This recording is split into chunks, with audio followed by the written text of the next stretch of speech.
Vamos agora à questão 38. Grande parcela da população brasileira urbana e rural não possui rede para tratamento de seus esgotos, o que possibilita a contaminação da água, do solo e de alimentos com diversos organismos que podem causar doenças como. Então, pessoal, aqui atentem ao fato deste tipo de parasitose tem que ser transmitida ou pelo esgoto, tá? Contaminação da água, contaminação do solo ou contaminação de alimentos. Nesta questão também, tá, seria melhor o aluno eliminar as erradas. Então, por exemplo, febre amarela, o aluno conhece e sabe que não é transmitida nem pela contaminação da água, solo ou por alimentos. É necessário um vetor participar do processo de contaminação, tá? Assim como a AIDS, né, pessoal? A AIDS não se pega também contaminação de água, solo e alimentos, através aí de relação sexual ou transfusão de sangue contaminado, tá? E, então, em duas alternativas existiam AIDS e nas outras duas, dengue e febre amarela, que são doenças que necessitam de vetores. Então, a gente poderia cancelar a B, a C, a D e a E. Alternativa correta A, diarreia, cólera, febre tifoide e verminose, estas sim podem ser contraídas através de contaminação nessas três situações aí citadas na questão. Tudo bem? Então, a questão bem direta também foi tranquila aí para o candidato. Questão 39. A ingestão de nutrientes essenciais em quantidades adequadas é indispensável para o funcionamento regular do organismo. Desta forma, agora ele vai listar, pessoal, tá? Estruturas, tá, químicas usadas pelas células no seu metabolismo. Então, por exemplo, carboidratos. Carboidratos, pessoal, eles são genericamente energéticos, tá? Proteínas são, de forma geral, estruturais, formam as membranas, tá?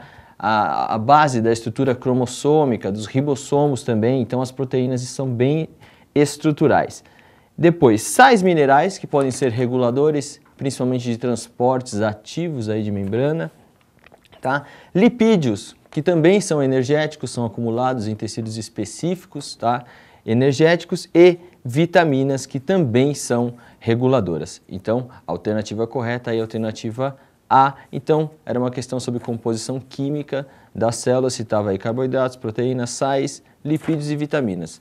Então, também uma questão bem direta e com as funções principais aí de cada componente químico. Tudo bem, pessoal? Então, questão 39, alternativa A. Próxima questão, questão número 40, também uma questão bem direta que falava da malária. Vamos a ela. A malária é endêmica em algumas regiões brasileiras, como a amazônica, e provoca grandes problemas econômicos e sociais. O micro-organismo e o vetor desta moléstia são respectivamente. Então, pessoal, direto ao ponto, tá? Protozoário, esporozoário, plasmódio e um inseto conhecido como mosquito prego. Então, galera, todas as outras alternativas traziam informações imprecisas, incorretas, então a única escolha era a alternativa D, essa daí bem direta, era só saber o agente causador e o vetor transmissor, tá? Questão 41, uma questão, pessoal, também de genética, segundo a lei de Mendel, tá? Vamos a ela. No milho, a cor púrpura dos grãos, tá? Azão, é dominante em relação à amarela, azinho, e grãos cheios, bezão, são dominantes em relação aos murchos, bezinho. Essas duas características são controladas por genes que se distribuem independentemente. Ele falou isso para deixar bem claro que não se tratava de linkage, era um caso de segunda lei de Mendel. Após o cruzamento entre indivíduos heterozigotos para ambos os caracteres, a proporção esperada de descendentes com o fenótipo de grãos amarelos e cheios é... Galera, cruzamento clássico entre dois indivíduos duplo heterozigotos ou de híbridos, tá? Então, os indivíduos eram azão, azinho, bezão, bezinho. Isso dá aquela frequência fenotípica clássica do 9-3-3-1. 9 indivíduos com as duas características dominantes, para 3 indivíduos com uma característica dominante e outra recessiva, 3, tá? Com uma dominante recessiva agora invertida e 1 com as duas características fenotípicas recessivas. Então, a única proporção aí correta que corresponda ao enunciado é 3 para 16. Tudo bem? Então, alternativa C. Questão 42, uma questão também de histologia. Um cromossomo funcional eucariótico pode ser dividido em 3 regiões essenciais: a região do centrômero, a região do telômero e as regiões que apresentam as origens da replicação. Em relação ao centrômero, pode-se dizer que sua função principal é... Aqui, galera, vamos lembrar as aulas de meiose, mitose, divisão celular, aonde as fibras do fuso se ligavam. No centrômero, sempre, tá? Então, a alternativa correta aí é a B. Ligar-se às fibras do fuso e movimentar de forma adequada os cromossômicos durante aí a divisão celular, tá? Então, questão também bem direta, tranquila, falando do centrômero, onde sua principal função é auxiliar aí na separação dos cromossomos, tanto na divisão mitótica quanto na divisão meiótica das células. Questão 43. As mutações desempenham um papel ambíguo para a vida. São, ao mesmo tempo, responsáveis pela variação existente entre os organismos e são também a causa de muitos distúrbios e doenças, como, por exemplo, o câncer. Entre os tipos de mutações existentes, sabe-se que a mutação gênica é caracterizada como sendo uma... Pessoal, mutação gênica, tá? Você vai ver aí que nas alternativas incorretas são citadas aí mudança de ploidia, quer dizer, o número de cromossomos mudaria por uma pequena mutação gênica? Não, né, pessoal? Então, alternativa A. Pequena alteração na sequência dos nucleotídeos do DNA, envolvendo um único gene, tá? Essa era a alternativa correta. Questão 44.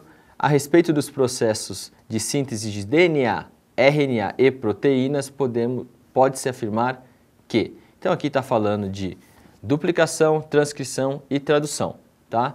Então, a alternativa correta é a C. Uma das diferenças entre a replicação e a transcrição é que apenas no primeiro processo todo o genoma é copiado.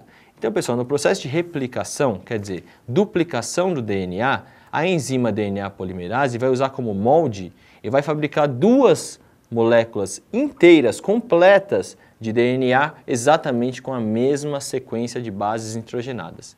No caso da transcrição, o DNA ele é utilizado, mas apenas o trecho de interesse, o trecho do gene funcional. Aí se faz uma molécula de RNA. Tudo bem? Então, a alternativa correta C. Uma das diferenças entre a replicação e a transcrição é que apenas no primeiro processo todo o genoma é copiado. O processo esse é a replicação. Ok? Última questão, questão 45. As bactérias são células procarióticas, constituindo os menores seres vivos e os mais simples do ponto de vista morfológico. A limitação do tamanho provavelmente deve-se à inexistência de compartimentos intracelulares separados por membrana. Ele está falando aqui das organelas, tá? Membranosas presentes nos seres eucarióticos.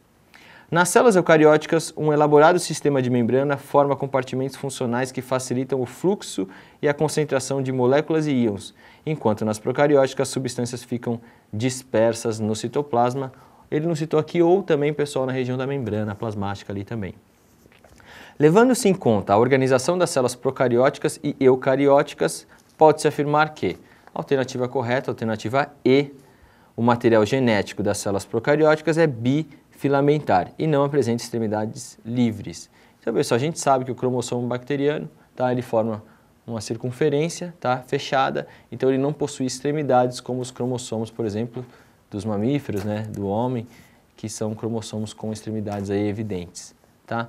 Então, galera, essa prova da GV Economia foi uma prova abrangente, ela conseguiu, eu acho que cobrar aí do aluno todos os temas que foram estudados ao longo do ano, com alguns problemas aí nas questões citadas, e os comentários foram feitos mais detalhadamente no site do CPV, nos comentários escritos da prova. Espero que vocês tenham ido bem, tenho certeza que foram. E é isso aí, pessoal. Até a próxima. Tchau.